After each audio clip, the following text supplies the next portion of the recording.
అచ్చ తెలుగుతనం అనేది బతుకమ్మ పండుగలోనే ఎక్కువ కనిపిస్తుంది. గౌరమ్మ గౌరమ్మ అంటారండి. ఎవరా గౌరమ్మ? అమ్మవారేగా.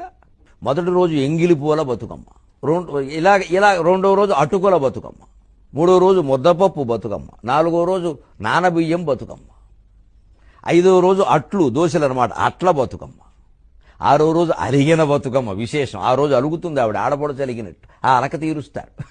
అదో ముచ్చట. బతుకమ్మని ఇంటి ఆడపడచుగా భావిస్తారు. ఎంత గొప్ప విషయం.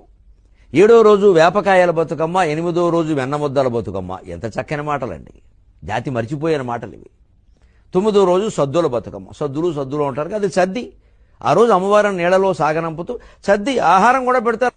బతుకమ్మ పండుగ ప్రజల్లోంచి పుట్టింది, జానపదుల్లోంచి పుట్టింది, పల్లెటూరి ప్రజల్లోంచి పుట్టింది, నిమ్మన వర్గాల్లోంచి పుట్టింది, పేదవాళ్లలోంచి పుట్టింది, బహుజనుల్లోంచి పుట్టింది. చాలా కష్టాలు పడుతున్న వాళ్ళు, ఇబ్బందులు పడుతున్న వాళ్ళు ఆ పాట రూపంలో తమ కష్టాలు చెప్పుకున్నారు అమ్మవారితో. మేము ఇలా ఉన్నామమ్మా, అలా ఉన్నాము.